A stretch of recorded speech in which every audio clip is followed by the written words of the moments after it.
Good morning class. जल्दी बैठो बाबू। कहाँ तक समझाए थे आप लोग को? बायोलॉजी चल रहा था। सब लोग को गुड मॉर्निंग। जल्दी जल्दी बैठा जाए।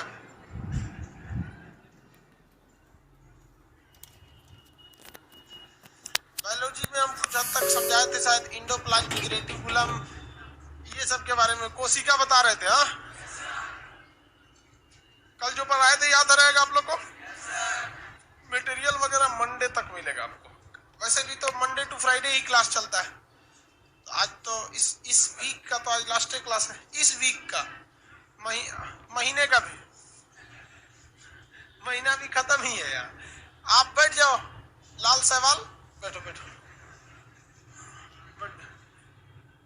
ये कौन है सफेद शर्ट मशरूम? जल्दी बैठना।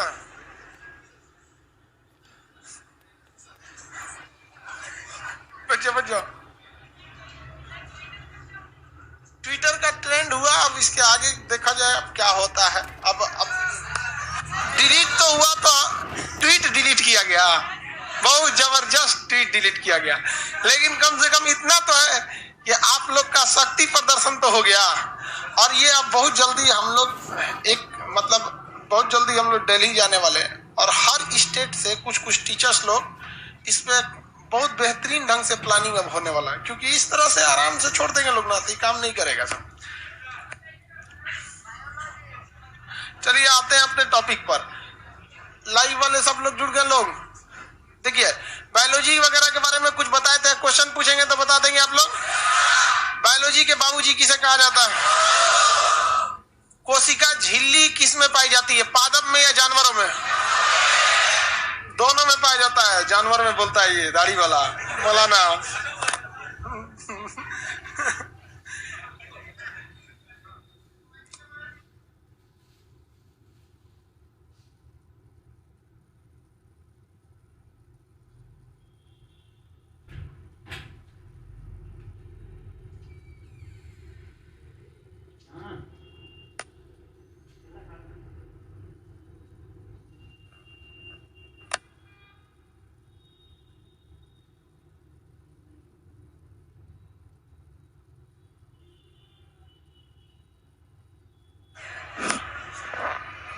आवाज नहीं जा रहा था, बोल नहीं रहे थे, माइक बंद करके बोल रहे थे।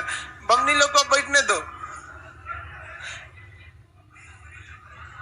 बॉय लोग, लड़की लोग उसी पे एडजस्ट करेगी। बॉय जो बैठ गया वो नहीं उठेगा। और इधर गज को कौन है? इधर कोरोना, उधर गज को जल्दी।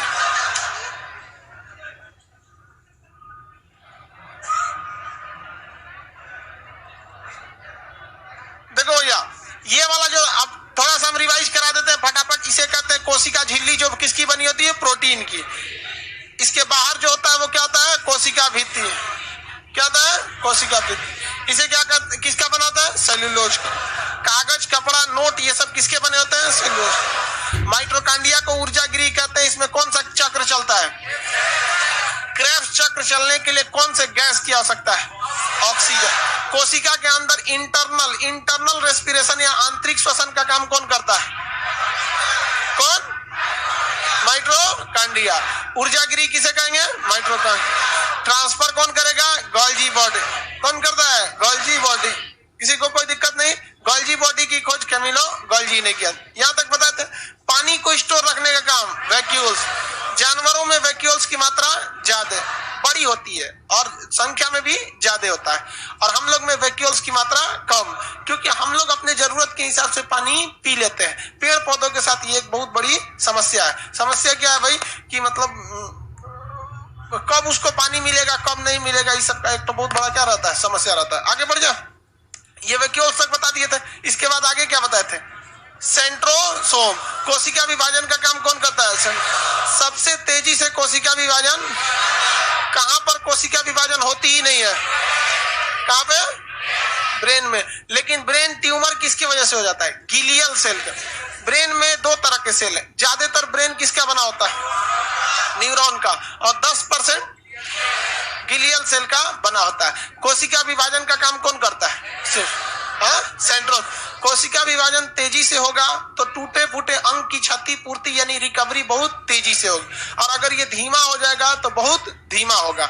इसकी रिकवरी कुछ जानवरों में बहुत ज्यादा पाया जाता है, जिस वजह से उनमें ये विभाजन बहुत तेजी से देखा जाता है। जैसे चूहा का पूंछ देखे, चूहिया का नहीं, उईती चुकी होती है जहां चूहा धड़ होता है बड़ा जेसीबी बराबर, तो चूहा का कभी पूंछ पकड़े हैं, वो अपना पूंछ का कवर लगे ले रहता है, उखाड़ देता है, कहता रख ले, अब भाग जाता है, उसका पूंछ आ जाता है हाथ में। कभी आप पकड़े होंगे बड़ा साइज का मूस, तो वो पूंछिया हाथों में दे देता है और वो परत छोड़ के चल जाता है, पकड़ते रहिए आप, उसी में बिजी हो जाएंगे। अब 1 हफ्ता बाद उसके ऊपर वो दूसरा लेमिनेशन करा लेगा और निकल के घूमेगा, देख ले निकल के लो, क्यों?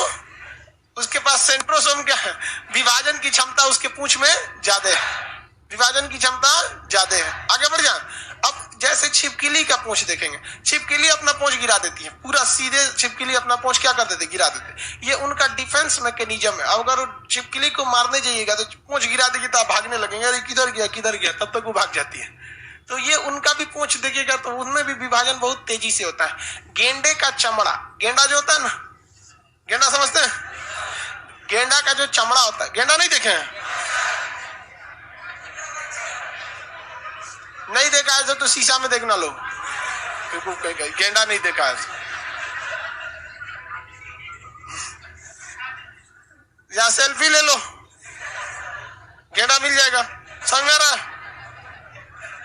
तो ये बिना सींग वाला, तो गेंडा वगैरह के चमड़ा में कोशिका विभाजन बहुत तेजी से होती है, तो उनमें कोशिका विभाजन की क्या होती है, क्षमता तेजी से हो जाती है, जिस वजह से बहुत जल्दी रिकवर कर जाते हैं। एंडोप्लाज्मिक रेटिकुलम कोशिका को पचकने से बचाता है। एंडोप्लाज्मिक, कोशिका का आंतरिक कंकाल किसे कहते हैं? Endoplasmic reticulum. कोशिका का आंतरिक कंकाल एंडोप्लाज्मिक रेटिकुलम, इसे ये आंतरिक सहायता देता है, नहीं तो कोशिका क्या होता है, पचक जाता है। यहाँ पे एंडोप्लाज्मिक रेटिकुलम का जो स्ट्रक्चर होता है वो रफली होता है। हम अभी सबका स्ट्रक्चर दिखाएंगे आपको, मतलब इमेज ओरिजिनल के हिसाब से, लेकिन पहले समझाते वक्त में समझा ले, वरना उसके उसी बीच में बताएंगे तो फिर कंफ्यूजन हो जाएगा।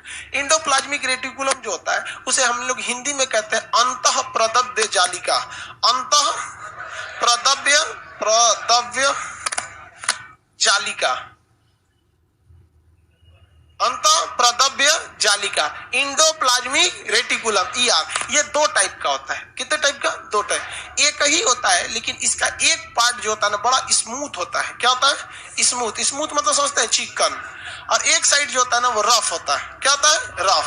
तो 2 टाइप के एंडोप्लाज्मिक रेटिकुलम का 2 हिस्सा होता है। एक हिस्सा काफी स्मूथ होता है, दूसरा हिस्सा काफी रफ होता है। रफ होने के लिए इस पर किसी न किसी खुरदुरे चीज का होना जरूरी है। कोई भी चीज क्या होना चाहिए? खुरदुरा उस पर लगा होना चाहिए। तो इसके ऊपर कुछ खुरदुरा चीज रहते हैं सर, जिस वजह से ये क्या हो जाता है? रफ हो जाता है। क्या हो जाता है? रफ। खुरदुरा हो जाता है यानी रफ हो जाते हैं सब। तो एंडोप्लाज्मिक रेटिकुलम 2 टाइप का हो गया। चिकना होता है ना, ये फैट का निर्माण करता है। फैट मतलब वसा, फैट मतलब वसा। जो चिकना होगा वो किसका निर्माण करेगा? फैट। फैट मतलब क्या होता है? वसा। देहात में वसा को कहा जाता है चर्बी। क्या कहते हैं? चर्बी।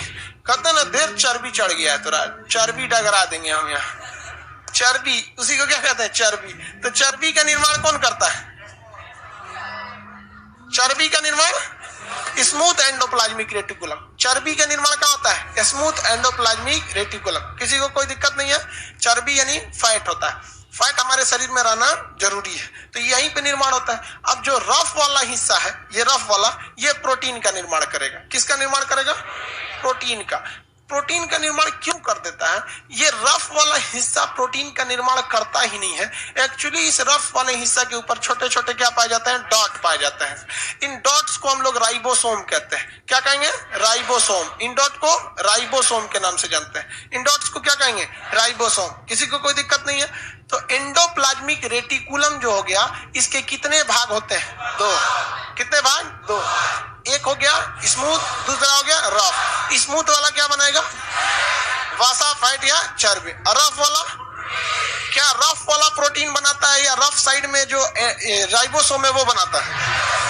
राइबोसोम वो बनाता है। या देखिए एग्जाम में कभी कभी भूल जाएगा, तो देखिए इस जो वसा होता है ना, चर्बी, वो बहुत चिकना होता है, स्मूथ होता है। तेल देखे हैं? वसा होता है। डालडा अरे जो घी होता है उसको वो क्या होता है, वसा होता है, तो वो सब चिपचिपा होता है, एकदम स्मूथ होते हैं, तो स्मूथ एंडोप्लाज्मिक रेटिकुलम। आगे बढ़ जाए, अब बात करते हैं किस पर, राइबोसोम पे। किस में, राइबोसोम। तो यहाँ दूसरा बना देते हैं राइबोसोम के लिए। राइबोसोम क्या करती है भैया, प्रोटीन का निर्माण करती है। प्रोटीन निर्माण का काम कौन करता है, राइबोसोम। प्रोटीन निर्माण का काम राइबोसोम कर देता है, किसी को कोई दिक्कत नहीं है ना। ये राइबोसोम कहाँ पाया जाता है, रफ एंडोप्लाज्मिक रेटिकुलम के पास। रफ एंडोप्लाज्मिक रेटिकुलम के पास प्रोटीन निर्माण के लिए जिम्मेदार कौन है, राइबोसोम। इसलिए राइबोसोम को क्या कहते हैं, प्रोटीन फैक्ट्री। राइबोसोम को क्या कहेंगे, प्रोटीन फैक्ट्री कहते हैं। ये प्रोटीन का क्या करेगा, निर्माण करता है। प्रोटीन फैक्ट्री क्या कहते हैं, देखिए भैया, प्रोटीन का निर्माण होना एक एनाबोलिज्म की क्रिया है। दो तरह की क्रिया होती है, एनाबोलिज्म और कैटाबोलिज्म। देखिए, जब किसी छोटे छोटे चीज को आपस में मिला देते हैं तो उसे एनाबोलिज्म कहते हैं, और किसी चीज को तोड़ देते हैं तो उसे कैटाबोलिज्म कहते हैं। क्या कहते हैं, कैटाबोलिज्म कहते हैं। तो ये किस चीज का निर्माण करेगा भैया, प्रोटीन का। प्रोटीन का निर्माण जो होता है वो 20 अलग अलग एमिनो एसिड से मिलकर बनता है। 20, देखिए 10 + 10 करेंगे तो 20 एमिनो एसिड से बनता है। तो प्रोटीन एक प्रकार का क्या है, एसिड है। प्रोटीन एक प्रकार का एसिड है। कितने एमिनो एसिड से बना है, 20। जब 20 एमिनो एसिड को मिलाते हैं तो क्या बनता है, एक प्रोटीन बनता है। क्या बनेगा, एक प्रोटीन। इसका एक अलग चैप्टर ही होता है जिसमें आपको प्रोटीन, फैट, वसा, विटामिन, मिनरल को पढ़ना होता है। ये बॉटनी का लास्ट में रहता है, वहां पे समझ में गया। तो ये हो गया आपका प्रोटीन का निर्माण। तो कितने अलग अलग एमिनो एसिड से मिलकर बनता है, 20 अलग अलग एमिनो एसिड से मिलकर बनता है। आप में से कितने लोग बता सकते हैं कि ग्लूकोज का निर्माण कितने एटीपी से होता है, हाँ? 36 कौन बोल रहा है, उसी का सही है। कौन बोल रहा था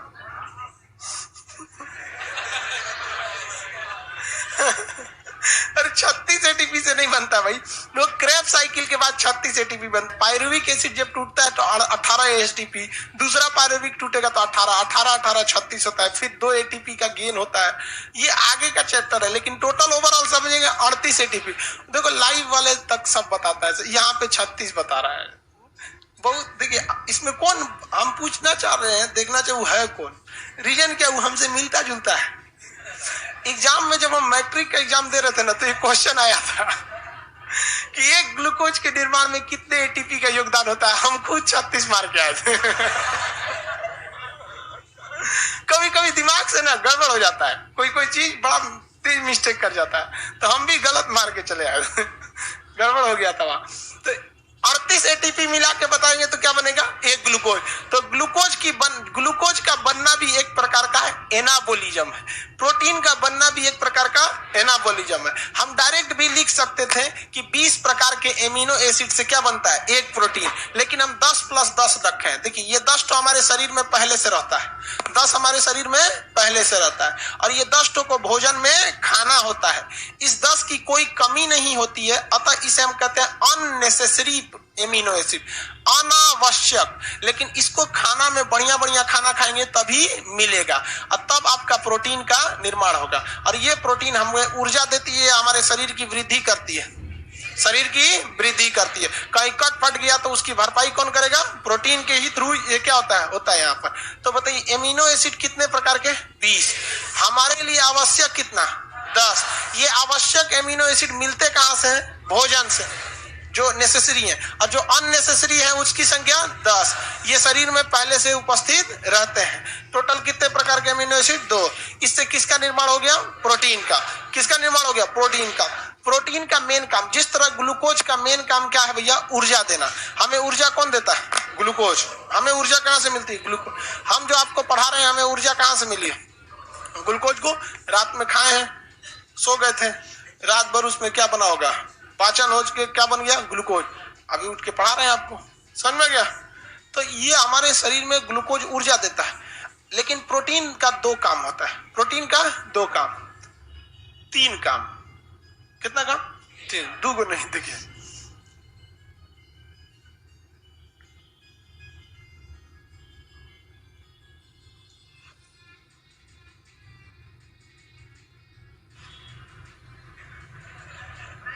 हाँ, कमेंट में को सेंटर कोड डाल रहा, अपनी घर का एड्रेस यहाँ दे रहा है, बकलोल कहीं का। ब्लॉक, जितना अननेसेसरी कमेंट दिखते रहता है लाइव वालों का, सबका ब्लॉक मार दिया कीजिए। और अगर उसके बाद भी नहीं सुधरते हैं लोग तो डिलीट मार के प्ले स्टोर से बैन लगा दीजिए। अब एप्लीकेशन है इनका काम नहीं करेगा मोबाइल में। एक से एक ससुरा लोल होता है। लाइव वाला लोग लाइव सेंटर या पटना में कुछ इतने अच्छे लड़के होते हैं सर कि देखने के बाद उनके पढ़ाई, रे बकलोलवा इधर देखना तुम, देखो उधर समझा रहे हैं तो दिखता है, तो बहाना मार रहा है कि हम मुंह देख रहे थे। अपना को देखना कितनी झुकी है तू, बदमाशी नहीं किया कर लो। ये लाइव वाला तो और गधा। आगे बढ़े, चलो भैया देखो अमीनो एसिड वगैरह बताए। प्रोटीन के 3 काम देखो। पहला, ये हमारे शरीर की क्या करता है, वृद्धि करता है। क्या करेगा, वृद्धि करेगा, वृद्धि ठीक लिखा है। दूसरा, हमारा शरीर जब बुढ़ापा में गिर रहा होता है तो उसे मेंटेनेंस के लिए किसकी जरूरत होती है, मेंटेनेंस की जरूरत प्रोटीन की होती है। और तीसरा, हमारे शरीर में लास्ट सोर्स ऑफ ऊर्जा कौन सा होता है, प्रोटीन होता है। जब शरीर में सारी एनर्जी खत्म हो जाएगी ना, तब लास्ट में किसका काम आएगा, प्रोटीन का आएगा।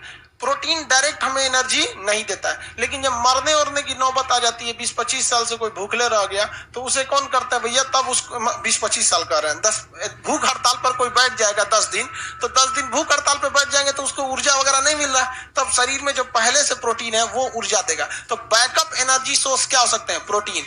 प्रोटीन की जरूरत 2 लोगों को ज्यादा होती है। एक, जो बच्चे हैं जिनका शरीर अभी वृद्धि कर रहा है, नहीं देंगे तो उनका शरीर ठमरा जाएगा, बंठा हो जाएंगे, नाटूर एकदम। और अगर जो बुढ़ऊ लोग हैं, दादा बाबा लोग आपके, उनको नहीं देंगे लोग प्रोटीन वगैरह अच्छा से, तो बहुत जल्दी खर्चा हो जाएंगे, चल जाएंगे ऊपर। ठीक है, प्रोटीन का काम समझ में आ गया। राइबोसोम इसका काम करते हैं। अगला देखते हैं हम लोग न्यूक्लियस। न्यूक्लियस क्या होता है, केंद्रक बोलते हैं हिंदी में। हिंदी में क्या कहते हैं, केंद्रक। न्यूक्लियस होता है केंद्रक। ये इस कोशिका के अंदर सबसे बड़ा पार्ट में रह जाता है न्यूक्लियस। ये केंद्रक होता है। केंद्रक की खोज किसने किया था, रॉबर्ट ब्राउन। Robert brown. अब इसमें आप कंफ्यूजन होंगे, एगो रॉबर्ट हुक है, एगो एंटनी वन लीवेनहॉक है, एगो ब्राउन है, सब कोशिका से रिलेटेड है। तो पहला तो आपको याद करने में कोई डिफिकल्टी नहीं होगी कि कोशिका की खोज रॉबर्ट और हुक ने किया था, क्योंकि कोशिका निकालने के लिए किसकी जरूरत पड़ेगी, हुक की। और उसके बाद एंटोनी वॉन लीवेनहॉक ने जीवित कोशिका। अब बात करते हैं केंद्रक की। तो केंद्रक की खोज रॉबर्ट ब्राउन ने किया। रॉबर्ट ब्राउन ने किया था। केंद्रक की खोज किसने किया, रॉबर्ट ब्राउन ने किया था। अब ये रॉबर्ट ब्राउन कैसे याद रखेंगे, केंद्रक मतलब होता है बीच का गुठली, बीच का गुठली। आम वगैरह के बीच में गुठली लगा होता है कि नहीं होता, और वो ब्राउन कलर के होते हैं। देखिएगा लगभग ब्राउन टाइप का होगा। पूरा व्हाइट कैसे होगा ये बकलुलवा, कौन आम खिले है तुम पूरा व्हाइट नहीं होता यार, हल्का ब्राउन कलर का होता है। लीची का भी देखिएगा गुठली ब्राउन होता है कि नहीं। ज्यादातर चीज के जो गुठली होते हैं किस कलर के होते हैं, ब्राउन। तो वो भी एक तरह का क्या है, न्यूक्लियस है। तो कोशिका का भी गुठली है, क्या है, न्यूक्लियस है। किस कलर का होगा, ब्राउन। तो इससे याद रखेंगे इसकी खोज किसने किया, रॉबर्ट ब्राउन ने किया। किसने किया, रॉबर्ट ब्राउन ने किया। इसमें लगभग 90% प्रोटीन पाया जाता है। क्या पाया जाएगा, प्रोटीन। 90% क्या पाया जाएगा, प्रोटीन पाया जाएगा। और 10% में क्या पाया जाएगा, डीएनए वगैरह। 10% में डीएनए वगैरह। ये एक अलग से ही चैप्टर बन जाता है, न्यूक्लिक एसिड, जिसमें आपको डीएनए, आरएनए और ATGC, adenine, thymine, guanine, cytosine, ये सब के बारे में पढ़ना है। तो सोचिए इतना बड़ा टॉपिक है ना कि इसको इसमें से निकाल के एक अलग चैप्टर से पढ़ना होता है, जिसे हम लोग न्यूक्लिक एसिड के नाम से जानते हैं। तो ये हमारा केंद्रक है। ये मेनली इसमें क्रोमोजोम या डीएनए होता है। अब ये जो होता है, ये इसके अंदर मेनली प्रोटीन 90%, 10% डीएनए पाया जाता है। इसी का काम है कि सबको मॉनिटर करते रहे। मॉनिटर करने का सेंस है गाइड करते रहे कि तुम्हें कौन सा काम करना है, कौन सा काम नहीं करना है। जैसे माइटोकॉन्ड्रिया का मेन काम क्या है भैया, ऊर्जा देना। माइटोकॉन्ड्रिया का मेन काम ऊर्जा देना। माइटोकॉन्ड्रिया का मेन काम ऊर्जा। इसे कौन कंट्रोल कर रहा है कि भैया तुम ऊर्जा बनाओ, कौन कर रहा है, न्यूक्लियस। गोल्जी बॉडी का काम परिवहन करना, कंट्रोल कौन कर रहा है, न्यूक्लियस। इसे जल स्टोर करना, कंट्रोल कौन कर रहा है, न्यूक्लियस कर रहा है। इसका काम बोलिए सेंट्रोसोम का, कोशिका का विभाजन करना, कौन कंट्रोल कर रहा है, न्यूक्लियस कर रहा है।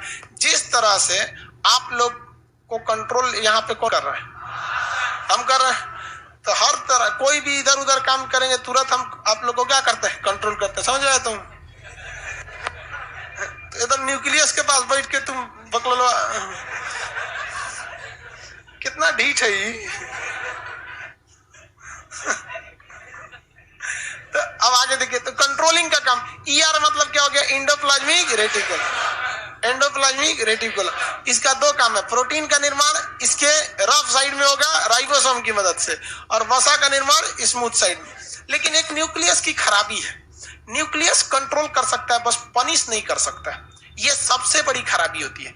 जब आप किसी चीज को कंट्रोलिंग पावर देते हैं लेकिन पनिश पावर नहीं देते हैं तो बहुत ज्यादा दिक्कत हो जाता है, वो चीज अच्छा से काम नहीं कर पाती है। जिस तरह हमारे देश में पुलिस डिपार्टमेंट है, जरूरी भी है ये लिखिए, ठीक किया है, पुलिस डिपार्टमेंट को कंट्रोलिंग पावर है लेकिन पनिश करने का पावर नहीं है।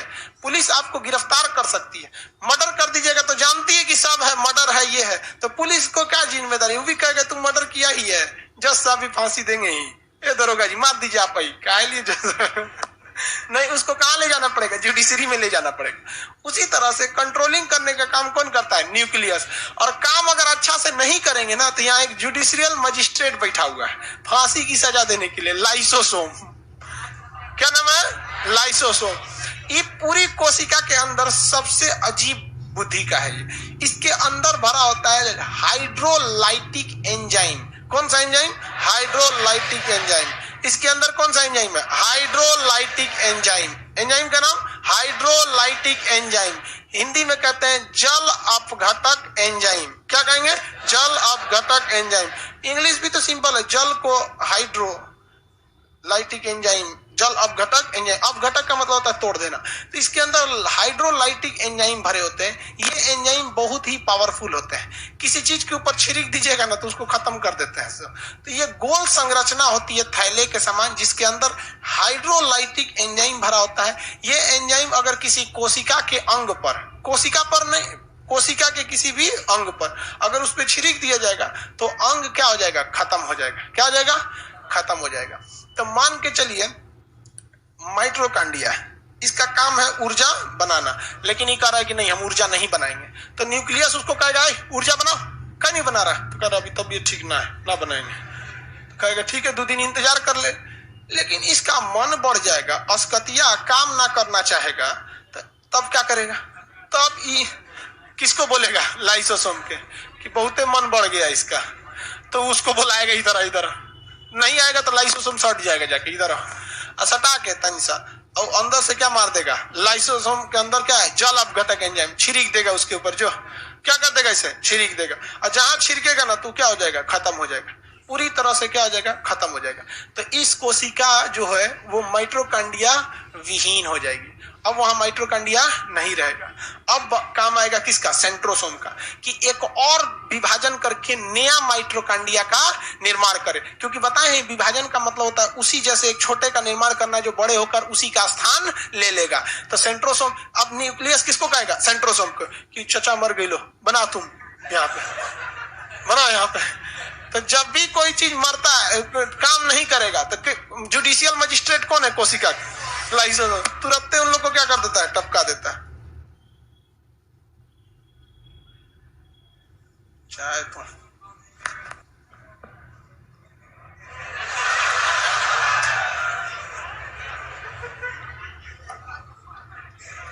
टाइम नहीं रहता है जी, उतना टाइम है आदमी चाय पीते रहे, आराम से पियो चाय, तेजी से पियो, जाएगा पेटे में। एनर्जी का निर्माण कहाँ होता है, पेट, यहां से थोड़ी मतलब है। हम 2 काम बहुत तेजी से करते हैं, एक खाना खाना, एक चाय पीना। अच्छा चाय मतलब नहीं, खाना और नींद ये हम बहुत कम लेते हैं। हमारा टाइमिंग फिक्स है कि हम 4 मिनट के अंदर खाना खा लेंगे। अब पेट भरा चाहे नहीं भरा 4 मिनट में उठ जाते हैं।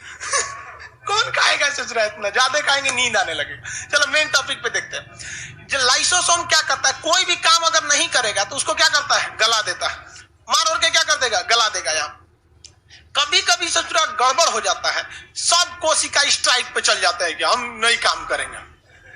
क्या हो गया, स्ट्राइक पे चल जाएंगे, कहेगा ना हम ऊर्जा नहीं बनाएंगे, हम परिवहन नहीं करेंगे, पानी स्टोर नहीं करेंगे, धरना प्रदर्शन, राइबोसोम यो बकलोलवा कहता है कि हम प्रोटीन नहीं बनाएंगे, जबकि इसका खुद का औकात देखिए ना,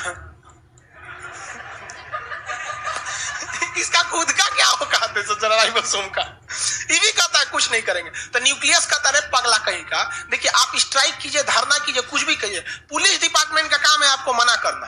क्या करना? मना कर। तो ये समझाता है कि रे पगला कहीं का, कौन सी कर रहा है, लोग धरना वरना कर रहा है यहाँ पर। अभी बोल देंगे लाइसोसोम को तो घुसिया ही जाएगा, तो कहेगा सर जाओ बोल दो, कौन सी करेगा यहाँ पे।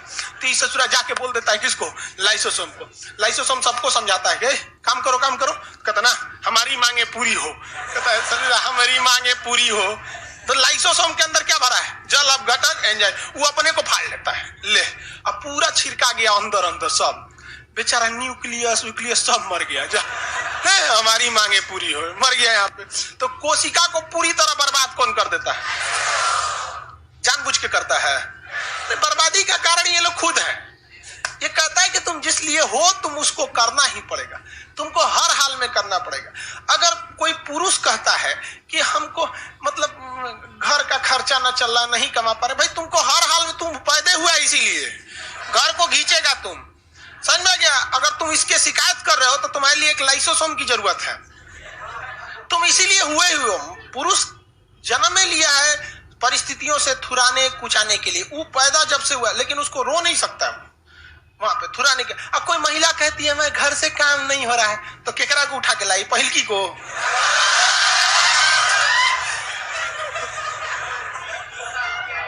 अजब हाल। एक महिला अपने नैहर में ग्रुप डी का काम कर देगी और ससुराल में उसको नखरा दी के बहुत थक गए। काम ऐसा काम नहीं, थक गए। अरे तुम्हारा काम है थको चाहे जियो चाहे मरो। अब ट्रेन का इंजन का है कि हम ससुरा कानपुर से दिल्ली तक ट्रेन को खींच रहे हैं, तू पैदे हुआ है खींचने के लिए, समझ में गया। बाज का है कि उड़ते उड़ते थक गए, तो मत उड़ो सर, मर जाओगे गिर के। तो जो जिस चीज के लिए पैदा हुआ है उसको वो करना ही पड़ेगा, नहीं तो मर जाओ। अब कोई जैसे हम लोग जब एक बार था, जब रेलवे CBT 2 का एग्जाम था, आप लोग में 15-15 घंटा क्लास चलता था। 15 सुबह 6 बजे से स्टार्ट हो गया रात 10 बजे तक, पूरा भयानक। और उसमें अगर कोई टीचर कहे, या हम ही उस समय कहते हैं कि थक गए हैं तो मत पढ़ाइए, थक गए तो आपका जो काम है ना आपको करना पड़ेगा। भगवान से यही गलती हो गई कि हमारे समाज के बीच में कोई लाइसोसोम नहीं रखा। सब आदमी टाइम अप टू टाइम हो जाते। केवल एक ही जगह है लाइसोसोम हमारे समाज में, वो है आर्मी, मिलिट्री में होता है। कभी आप मिलिट्री में तो आपको ऐसे जाने का मौका नहीं मिलता। NCC में गए रहते तब आपको मिलिट्री दिखा देता। Rule is rule. गलती की है सोच आप थुराएंगे एकदम कंफर्म, क्योंकि वहां जो कमांडर है भेज देगा लाइसोसोम के पास, बिना थुरे आपको भेजेगा वो। बाप रे, 5 मिनट लेट हो जाइएगा कम से कम 20 डंडा मारेगा रोल से। अगले दिन क्या मजा आप लेट हो जाए। एक दिन किसी आर्मी वाले को यहाँ बुलाते हैं, सब लड़की टाइम से हो जाएगी। चलिए नहीं, सब गड़बड़ नहीं होती, 2-4 गो है सब तनी मनबड़ है सब। एगो तो को हम नीचवा देख रहे थे, वो जानबूझ के लेट हुई। काहे लिए? देखो सीढ़िया पे चढ़ रही है, बतियाते चलिए। अरे सचरी रख दे रे यहाँ 1 घंटा, घरे जाके बतियो ना। लेकिन भाव नया में बहुत भाव देता है, दोनों इन्हें से फोन रखने के टाइम पे आधा घंटा लगा देगा। ठीक है बाद में बात। अच्छा ये बात फिर से 10 मिनट खींच देगा। अरे रख यार, लेट हो रहा है। देख रहे तो हम खड़ा थे वहां पे क्लास से पहले, खड़ा थे कि नहीं। हम कह रहे हैं कि हम क्लास में घुस जाएंगे, क्लास स्टार्ट हो जाएगा तो लेट हो जाएगा। हम इंतजार कर रहे हैं ससुरी चढ़ना रे जल्दी तुम क्लास में ना। हमारे पास जल अपघटन इंजन रहता, गिरा देते जो लाइव वाला समझ रहा है। तो तुम ही लोग ठीक है लाइव वाला। पटना में एक से एक रंगीला दुनिया है यहाँ पे। किसी को दिक्कत? लाइसोसोम को क्या कहा जाता है? आत्महत्या की थैली। लाइसोसोम को आत्महत्या, इसे एटम बम कहा जाता है कि मारेगा पूरी तरह से, कोशिका बर्बाद हो जाए। इसकी बहुत ज्यादा जरूरत भी है। देखिए अगर मान के चलिए सेंट्रोसोम वैक्यूल्स या कोई काम नहीं करेगा, अगर ये काम नहीं करेगा तो ये वहीं पे पड़ा रहेगा, इसकी लाश बन जाएगी, सड़ेगा, फिर वहां पे घाव बन जाएगा। हो सके कि तो बहुत ज्यादा कोशिकाएं सड़ने लगे तो घाव बन जाएगा। और इंटरनल कोशिकाएं, अगर चमड़ा के पास की कोशिका घायल हुई है तो घाव बनेगा, ऑपरेशन करके निकाल सकते हैं। देहात में तो फोड़ा अपने फोड़ दिया जाता है, नहीं तो क्या बचपन में तो होता था तो मम्मी पकड़ के कचकचा के फोड़ दी। हमारी मम्मी बहुत खतरनाक थी सब मैटर में, सूती कपड़ा लेके नोच लेती चिल्लाते रहो। बहुत बचपन में फोड़ा वड़ा होता था। तो बाहर होगा तब तो ठीक है, लेकिन इंटरनल पार्ट मांस के अंदर हो गया और कोई छोटी सी कोशिका सड़ गई जल गई तो वो अंदर अंदर घाव बनेगा, हो सके तो आगे जाके कैंसर का रूप ले ले या बड़ी बीमारी का रूप ले ले। तो इसको जला के हटा के खत्म करने का काम कौन करता है? लाइसो। तो कोशिका के अंदर सफाई का काम कौन करता है? लाइसोसोम। अगर ये नहीं रहेगा तो बहुत ज्यादा दिक्कत हो जाएगा। तो मरी हुई कोशिका को साफ कौन कर देता है? लाइसोसोम। और नहीं तो वहां पे कोशिका क्या हो जाएगी? सड़ जाएगी। कभी कभी क्या होता है कि आदमी बड़े बढ़िया से पूछा जाता है, कोई आपको 2 लाठी मार दिया हुमच के, चाहे 1 फट मुंह पे मार दिया, आंखिए पे मार दिया, इसे जहां तहां मार दिया, एकदम हड़ाहे मारा है। हड़ाहे मतलब समझते हैं? सो एक्सट्रीमली एकदम धो दिया है हुमच के। अब हुमच के मार दिया है अब यहीं पे, तो पता चला अगल बगल का ना ये राइबोसोम वगैरह तो मरबे किया, ससुरा लाइसोसोम को भी चोट लग गया, ये भी फटने से पहले मर गया। ले अब भाई यहाँ पे तो सारी कोशिकाएं मर चुकी हैं, पिटाने के बाद यहाँ पे इसे मर चुकी हैं। इस मरी हुई कोशिकाओं की सफाई की जिम्मेदारी किसकी थी? लाइसो। अब बेचारा लाइसोसोम भी क्या हो गया है? कुचा गया है। जैसे मान के चलिए कहीं बम ब्लास्ट हुआ तो पुलिस का काम है जज साहब को देना, पता चला कोटे में बम ब्लास्ट हो गया, जजेस साहब उड़ गए। समझ आ गया कि नहीं आ गया? तो बस ऐसे ही कभी यहाँ मार दिए तो लाइसोसोम भी मर गया। अब वहां सफाई कौन करेगा? कोई नहीं। तो वहीं की कोशिकाएं मरी हुई पड़ी रही तो काला हो गया रहेगा, पूरी दुनिया देखेगा के मर लो बाबू। समझ में आ गया? तो अगल बगल की कोशिकाएं देखती रहती तो वहां पे क्या हो जाता है? मर जाता है। समझ में आ गया कि नहीं? जो काला लड़का है सब खुश हो रहा है सर कि हमरे में तो पता ही नहीं चलेगा कि पिटा है। नहीं समझा? बहुत खुश हो रहा है, वाह हमरे में क्या दिक्कत है, हम तो अपने ब्लैक डायमंड है। अब क्या होता है, जैसे देखिए आपके पड़ोस में हर घर की जिम्मेदारी होती है कि अपने अगल बगल की सफाई की जिम्मेदारी रखे। समझ में आ गया कि नहीं गया? वो एरिया का क्या होना चाहिए? सफाई रहना चाहिए। सुबह सुबह उठते हुए लोग क्या काम करते हैं? सफाई उफाई करते हैं। लेकिन अगर किसी का घर में कोई नहीं है, अगल बगल में कचरा हो जाता है, तो देखेंगे ना उस घर के पास अगर कचरा होगा तो अगल बगल का आदमी भी तनी झाड़ू मार देता है, लेकिन वो उतना अच्छा से नहीं मारेगा, जब उसको फुर्सत मिलेगा तभी मारेगा। तो हमारा शरीर भी यहाँ कुछ आया है तो यहाँ का लाइसोसोम मर गया है तो अगल बगल की कोशिका झांकेंगे से कि मर गया ये तो तन तनी ऐसे छिड़क देंगे सर लाइसोसोम, ले तन सा तुम भी ले ले। तो अगल बगल का तन तनी छिड़कते देखिएगा कलक्का गोलवा घटते जाएगा 10-15 दिन में एकदम अच्छा से टन आ जाएंगे। समझ में गया कि नहीं आ गया? तो डॉक्टर कहता गर्म पानी से सेकिए, गर्म पानी से नमक डाल के सेकेंगे ना तो यहाँ कुछ सेंसेशन होने लगता है। क्या होता है? सेंसेशन। तो अगल बगल की कोशिका झांकने आती है, कौन चीज है? मेला लगल है क्या यहाँ? कौन ची हुआ है यहाँ? तो गर्म पानी से जब सेकते हैं ना सुई लग जाता है तो वहां हल्ला हो जाता है कि यहाँ कुछ हो रहा है, चल देखा जाए, चल। तो सबको गॉल्जी बॉडी घुमाने ले आता, चल देख वहां कौन ची हो रहा है यहाँ पे। तो देखते हैं लोग तो कहते मर गया है सब, अच्छा चलो तनी लाइसोसोम छिड़क देते हैं। तो जोने बहाने आता है छिड़क उड़ के चल जाता है। तो लाइसोसोम का कितना महत्वपूर्ण भूमिका आप सब लोग को समझ में आ गया? किसी को कोई दिक्कत नहीं है? कोशिका की आत्महत्या की थैली किसे कहते हैं? किसे कहते हैं? लाइसोसोम। कौन सा एंजाइम भरा होता है? कौन सा एंजाइम? बैठो हाँ नीचे बैठा है, सब नहीं सुनाएगा सब कूद जाएंगे ऊपर WWF की तरह। जाके बोलिए खान सर टूट दिए हाथ गोड़। हाँ तेजी से बोलिए। हाँ बैठिए। बच्चा जब जन्म लेता है ना तो माँ के पेट में एक इम्यूनिटिक सैक में बंधा रहता है, वो बाहरी वातावरण से बिल्कुल अलग होता है। जब वो धरती पे आता है ना तो उसका शुरुआत का 1 हफ्ता उसका शरीर समझ ही नहीं पाता इसे माँ कहाँ गए, तो उसके पे अजीब टैटू बनने लगते हैं सर, उसको वो नहीं समझ पाता ये कौन कहाँ चला है यहाँ पे। अब भाई 9 महीने से अपनी माँ के पेट में था और वो इम्यूनिटिक सैक में बंद रहता है, पूरी तरह से लिक्विड में रहता है। अचानक उसको आता है इसलिए वो थोड़ा सा गड़बड़ हो जाता है, उसको बॉडी एडजस्ट नहीं कर पाती है। जैसे मान के चलिए आपको अभी उठा के राजस्थान के जैसलमेर के रेगिस्तान में लेकर चल जाएंगे, आपकी बॉडी पे भी टैटू बनना चालू हो जाएंगे, गर्मी नहीं ना बर्दाश्त कर पाएंगे। या हम लोग को कश्मीर के कोई ठंडा में भेज दे, हम लोग कभी शरीर जल्दी एडजस्ट नहीं कर पाएंगे, लेकिन धीरे धीरे क्या हो जाता है? हैबिचुएट होता है। ये न्यू बॉर्न बेबी का चैप्टर रिप्रोडक्शन में, कोशिका में नहीं है, वहां पे जो भी पूछना बोलिए।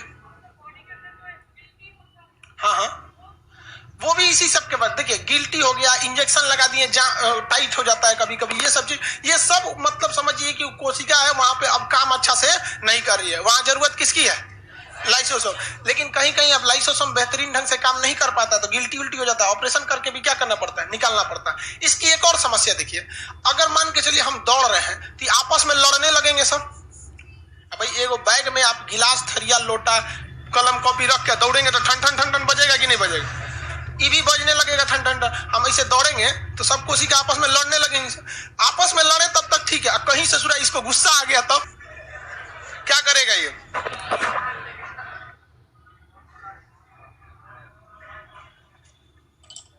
समझ में आ गया? अगर कोशिकाओं के बीच में गैप नहीं रहेगा, एक प्रॉपर इंसुलेशन नहीं रहेगा, तो ये कोशिका आपस में क्या हो जाएंगी, टकरा जाएंगी। कोशिका आपस में क्या हो जाएंगी, टकरा जाएंगी। टकराने से अगर गलती से क्या फूट गया, लाइसोसोम फूट गया, तब तो कहानी खत्म। तो मान के चलिए हम दौड़ रहे हैं या कोई आप लोग सीढ़ी से उतर रहे हैं और सब कोशिका टकरा गई, पता चला हर जगह का लाइसोसोम फूट गया, तो कोशिका के साथ साथ आप मर जाएंगे। मर जाएंगे कि नहीं मर जाएंगे? इसीलिए भगवान इतना होशियार था कि इसके बीचवा बीचवा में पानी भर दिया। क्या भर दिया? पानी। बहुत ही होशियार था भगवान। किस यूनिवर्सिटी से पढ़ा था किसी को नहीं बताया, किसी शास्त्र में लिखा है भगवान कहां पढ़ा था, बतेबे नहीं किया। कह रहा है पढ़वे नहीं किया होगा, तो ये कौन बनाया है? देखिए भाई, पीडीएफ चिल्ला रहा मंडे को लाइव वाले, तो ये देखिए इसके बीच में क्या भर दिया, लिक्विड भर दिया। और ये बहुत ही गाढ़ा लिक्विड भर दिया। क्या कर दिया? बहुत गाढ़ा लिक्विड भर। जैसे आप एक बाल्टी में चम्मच रख दीजिए, कटोरा रख दीजिए, गिलास रख दीजिए, कलछुल वगैरह रख दीजिए और उसके बाद दौड़िए, ढन ढन ढन, बाल्टी बजेगा कि नहीं बजेगा? बजेगा। लेकिन उसी बाल्टी को फिर हम शहद से भर दें तो अंदर जितना थरिया लोटा है ये सब आवाज करेगा? नहीं करेगा, वो तो गाढ़ा है, वो हिलडुल भी नहीं करेगा। तो भगवान भी इसमें क्या भर दिया, पानी टाइप का भर दिया। इधर से भर देते हैं कुछ, हाँ इसमें भर देते हैं इसे। इसमें क्या भर दिया? पानी भर दिया।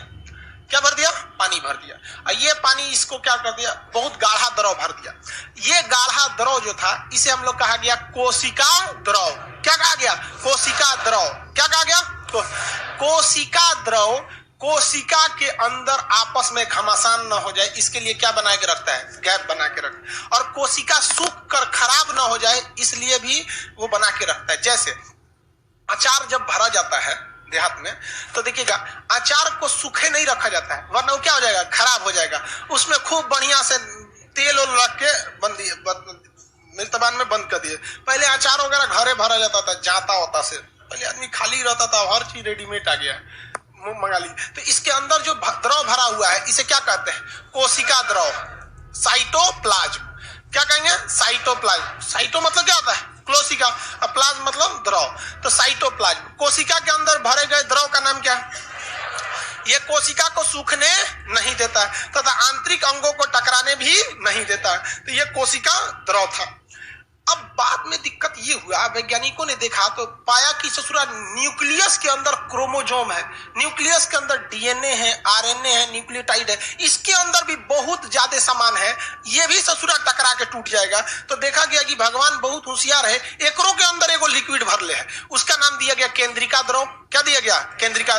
न्यूक्लियोप्लाज्म क्या हो गया, न्यूक्लियोप्लाज्म। और जो कोशिका में भरा हुआ है कोशिका द्रव्य, तो ये कौन सा द्रव्य है, कोशिका द्रव्य। और ये कौन सा है, केंद्रिका द्रव्य। कौन सा द्रव्य, केंद्रिका द्रव्य। और ये पूरा कोशिका द्रव्य, कोशिका द्रव्य। तो केंद्रक को सूखने से बचाता है केंद्रिका द्रव्य, इंग्लिश में न्यूक्लियोप्लाज्म। कोशिका को सूखने से बचाता है कोशिका द्रव्य। कौन बचाता है, कोशिका द्रव्य, द्रव नहीं द्रव्य। तो ये कोशिका द्रव्य, इंग्लिश में क्या कहेंगे, साइटोप्लाज्म। क्या कहेंगे, साइटोप्लाज्म। क्या कहेंगे, साइटोप्लाज्म। न्यूक्लियोप्लाज्म एंड साइटोप्लाज्म, ये दो ऐसे लिक्विड है, नाम से स्पष्ट है। साइटोप्लाज्म मतलब कोशिका के अंदर रहेगा, न्यूक्लियोप्लाज्म मतलब न्यूक्लियस के अंदर रहेगा। न्यूक्लियोप्लाज्म मतलब न्यूक्लियस के अंदर रहेगा। किसी को कोई दिक्कत नहीं है। अब कुछ वैज्ञानिक ना रिसर्च करने लगे, उन्होंने एक काम किया कि किसी कोशिका के अंदर से ना लाइसोसोम को निकाल दिया और देखा कि इस कोशिका पे क्या इफेक्ट पड़ता है। तो देखा कि कोशिका पे बहुत ज्यादा इफेक्ट नहीं पड़ा। जब कोई अंग खराब हो गए थे तो सड़ गई थी, तो अगल बगल की कोशिका अपनी लाइसोसोम से इसको गला के खत्म कर दी। हर अंगों को निकाला, देखा कि ज्यादा इफेक्ट नहीं पड़ रहा है। लेकिन जब न्यूक्लियस को निकाला ना तो देखा कि सब कामें करना छोड़ दिया। इसलिए न्यूक्लियस को कोशिका का कंट्रोलर या ब्रेन कहा गया है। क्या कहा गया? कंट्रोलर या ब्रेन कहा गया। क्या कहा गया? कंट्रोलर या ब्रेन। उसके बाद वैज्ञानिकों में इस बात की बहस छिड़ गई कि हम कोशिका के इतने अंगों में से किस अंग को सबसे महत्वपूर्ण मानेंगे? हाँ, न्यूक्लियस को। क्या जिसके पास ब्रेन नहीं होता है वो जिंदा नहीं रहता है? या कम दिमाग जिनके पास रहता है वो भी तो लोग रहते ही। हाँ, जिसके पास दिमाग कम रहता है वो नहीं रहता है। अब ब्रेन काम नहीं करता, पागल हो जाता है, जिंदा तो रहता है ना। पागल कई टाइप के होते हैं सब। शबनम भी तो पागले थी, जो अपने घर में बताइए ना 7 आदमी को मार दी वहां पे। 7वीं फेल डबल एम में की थी और 7वीं फेल लड़का से फंस गई थी। जब हाल तो वो तो एक तरह की पागल थी। तो वैज्ञानिकों के अंदर हाँ भाई न्यूक्लियस कुछ कह रहा है, कुछ माइटोकॉन्ड्रिया कह रहा है।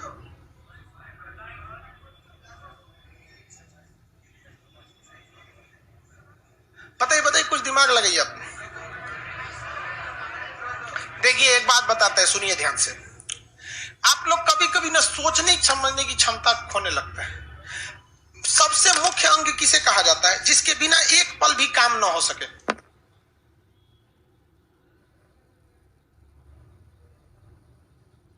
माइटोकॉन्ड्रिया नहीं रहेगा कोई दिक्कत नहीं है, बैकअप में प्रोटीन दे सकता है। राइबोसोम में प्रोटीन भी बैकअप में एनर्जी दे देता है, पता है कि नहीं? देखिए बात समझिए, इस क्लासरूम में कई चीजें हैं।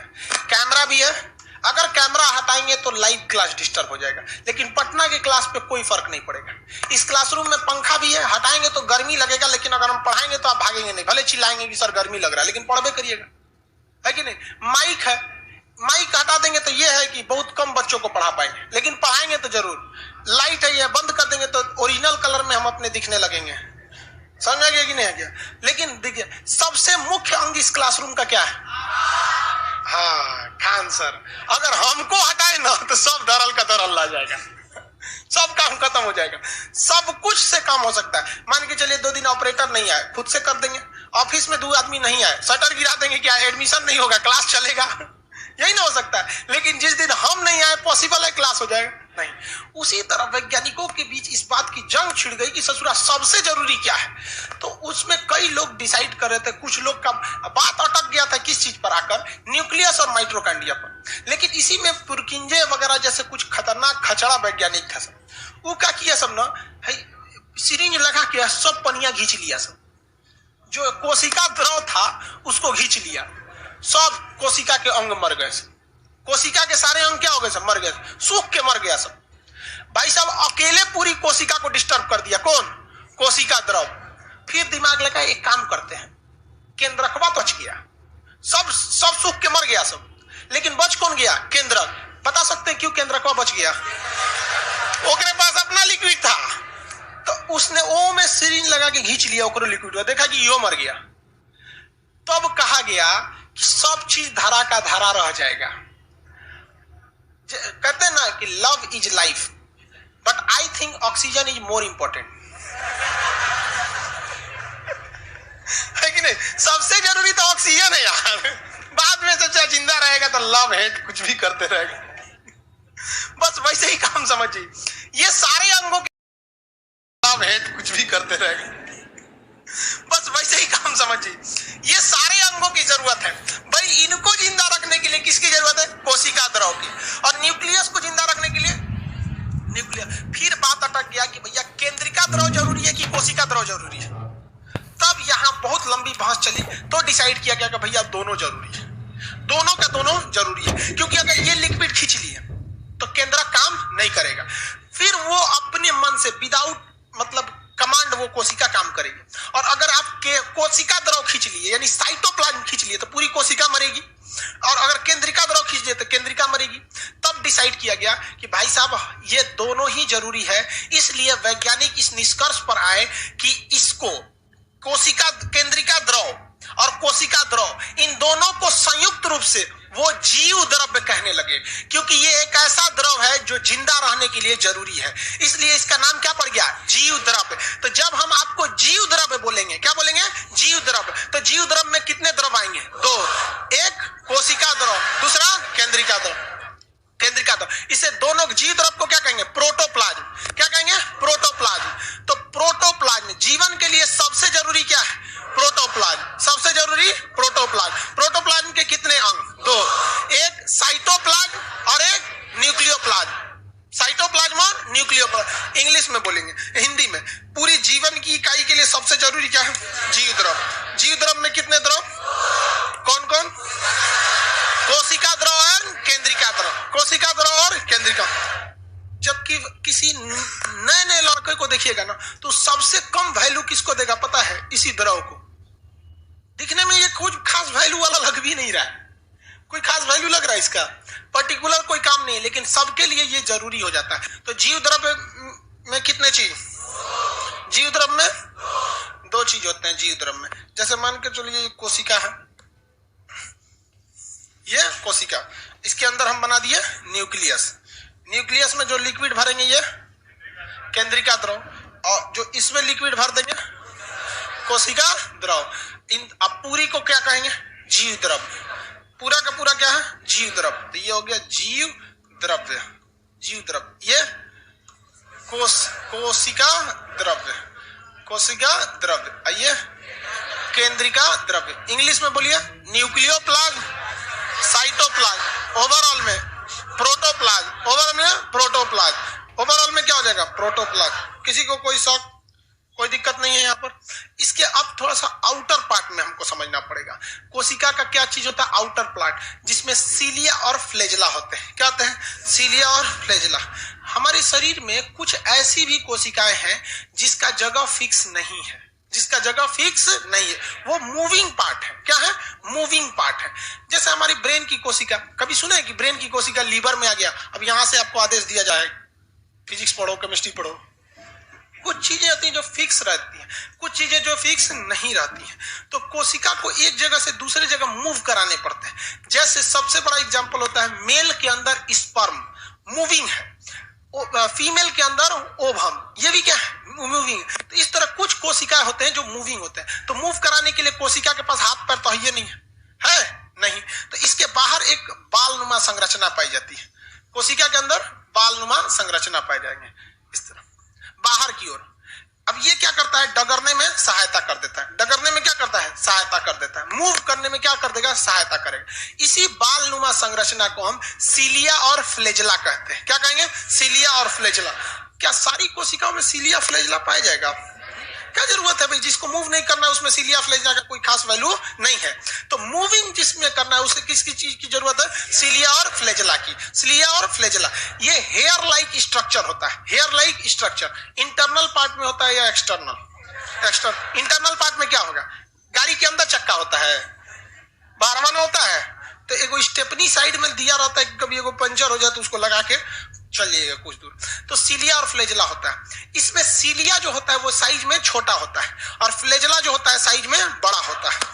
तो ही तीन क्वेश्चन इससे आते हैं। कोशिका को मूवमेंट कराने के लिए जरूरत किसकी होती है, सीलिया और फ्लेजला, सीलिया और फ्लेजला। ये किसके तरह होते हैं, बाल की तरह इनकी संरचना होती है, बाल की तरह संरचना होती है। इसमें इनका मेन काम है मूवमेंट कराना। इनमें बड़ा साइज किसका होता है, फ्लेजला का। अब ऐसे देखिए ना, एबीसीडी में एफ लिखेंगे तो 6वां नंबर पे आएगा, और सी लिखेंगे तो 3रा नंबर पे आएगा। बड़ा कौन है, हो गया। कुछ कुछ चीज ट्रिक से याद रखिएगा, ज्यादा आसान रहता है। सीलिया फ्लेजला में बड़ा फ्लेजला रहता है। मूवमेंट कौन कराता है, एक बात बताइए, गति विहीन कोशिका में, सुनिए, गति विहीन कोशिका में यानी जो मूवमेंट नहीं करता है, अनमूवेबल सेल, गति विहीन कोशिका में कौन सा अंग नहीं पाया जाएगा, सीलिया और फ्लेजला। गति ही नहीं करेगा, सीलिया और फ्लेजला में अगर नहीं पाया जाएगा तो गति नहीं कर पाता है। ये बहुत ज्यादा इसमें अंतर होता है। रिप्रोडक्शन से जब रिप्रोडक्टिव सिस्टम बताएंगे ना, तो उसमें हम आपको बताएंगे कि फीमेल का जो ओवम होता है ना, फीमेल का ओवम वो गति नहीं कर सकता है, वो फॉलोपियन ट्यूब के पास ही रह सकता है। मेल का जो स्पर्म होता है वही गति कर सकता है वहां पर। तो ये रिप्रोडक्टिव चैप्टर आएगा तब हम उसमें आपको बताएंगे। समझ में आ गया कि नहीं आ गया, किसी को कोई दिक्कत है? आगे बढ़े, लाइसोसोम का काम बताइए। हाँ, जो चीज काम नहीं कर रहा है उसको मार देना, उसको खत्म कर देना। हड्डी में लाइसोसोम होता है, होता है, मारेंगे ना हड्डी, कभी कभी हड्डी काला हो जाता है। देखें, मुर्गा उर्गा खाइएगा, कभी कभी चोटाइल मुर्गा आ जाता है, उसको कोई पीटा था तो उसका हड्डी कैसा हो जाता है, काला हो जाता है। तो हड्डी में भी क्या पाया जाता है, लाइसोसोम पाया जाता है। तो हड्डी की कोशिकाओं को क्या कर देता है, ठीक कर देता है। मांस में लाइसोसोम पाया जाता है, पाया जाता है। चमड़े में लाइसोसोम पाया जाता है, चमड़े में भी पाया जाता है, हर जगह पाया जाता है। लेकिन सोच रहा ब्लड में नहीं पाया जाता है, ब्लड में लाइसोसोम नहीं पाया जाता। और समस्या समझिए ससुरा, ब्लड में जब लाइसोसोम नहीं मिलेगा, ब्लड का सबसे मुख्य हिस्सा होता है आरबीसी, और इसी में लाइसोसोम नहीं पाया जाता है। और हमारा ब्लड जो आरबीसी है वो 120 दिन में खराब होना फिक्स है। ले भाई साहब, अब जो खराबी को साफ कर रहा था, यानी जो गंदे चीज को साफ कर रहा था लाइसोसोम, वो हमारे ब्लड में है ही नहीं है। और ये हमारे ब्लड को 120 दिन में खराब होना ही है। तो 120 दिन में तो घूमते रहेगा कचरा शरीर में, अजीब टाइप का हो जाएगा, आदमी मर जाएगा। तो इसके लिए एगो छन्नी लगा हुआ है, छानने वाला। जिस तरह चाय छन्नी होता है ना, चाय को छान लेता है, अरे चाय छन्नी नहीं समझता, चलनी आटा चाल लेता है, उसी तरह ब्लड को छानने के लिए नहीं, इधर एगो छन्नी टाइप का लगा है, जिसे कहते हैं एस्पिलीन। क्या कहते हैं, एस्पिलीन। उसको हिंदी मीडियम वाला प्लीहा या तिल्ली कहता है, प्लीहा या तिल्ली कहता है। वो स्पेशली बनाया गया है किसके लिए, ब्लड के लिए, स्पेशली बनाया गया है ब्लड के लिए। जितना खराब ब्लड है ना, सबको हाजिरी लगाता है, अटेंडेंस लेता है, रोल नंबर 1 2 3, देखेगा कौन ऑब्सेंट है तो समझ गया मर गया है, चल चल यहाँ रह जाओ, यहाँ रह जाओ, जाना ही नहीं देता है ब्लड में। तो ब्लड एस्पिलीन का मेन काम क्या है, मरे हुए आरबीसी को अपने पास रखकर डिस्ट्रॉय कर देना। तो आरबीसी का कब्र किसे कहेंगे, ऐसे आरबीसी का कब्र। अगर आरबीसी के अंदर, ध्यान से समझिए, अगर आरबीसी के अंदर भगवान लाइसोसोम दिया रहता, तो क्या भगवान एस्पिलीन देता? बहुत होशियार था भगवान क्या था, बहुत होशियार था। लेकिन बात ये आती है कि अगर भगवान इतना ही होशियार था तो एगो एक्स्ट्रा अंग काहे दिया एस्पिलीन? आरबीसी ब्लड के अंदर लाइसोसोम क्यों नहीं दे दिया? देखिए समझिए, लाइसोसोम अगर मारेगा ना तो ब्लड ससुरा मूविंग पार्ट है, ब्लड मूविंग पार्ट है। लाइसोसोम ऐसे छिड़केगा उसके ऊपर तो सब ब्लड चल गया यहाँ आगे, तो जो मरल कोशिका था वो पे छिड़कबे नहीं किया, और बढ़िया कोशिका था वो पे छिड़का गया। जिस तरह गोली मारना है तो समझो मुसल्लापुर हाट पे से गोली चलेगा, कौन है रे, धाए भीड़ में नहीं ना मारेंगे, मारना है किसको, लग गया किसको। इसलिए भगवान इतना होशियार था, कहा कि आरबीसी ना मूवमेंट करते रहता है, इसको लाइसोसोम देने की जरूरत नहीं है। सोचा कोनो को मार देगा पगलोला, इसलिए एक काम करो, इसको अलग छन्नी लगाओ, जो मरा रहेगा वहां छना जाएगा, और वहां पे बैठ के अस्थिरे एस्पिलीन के पास भी जल अपघटक एंजाइम होते हैं, वहीं गला के उसे खत्म कर देता है। समझ आ गया कि नहीं आ गया? किसी को कोई दिक्कत है? आगे बढ़ जाए। अब आगे एक मंडे को पढ़ेंगे, मंडे को पीडीएफ वगैरह सब दिया जाएगा। आज के लिए इतना ही, चलिए निकलेंगे लोग, जिनका बायोलॉजी नहीं आगे क्लास।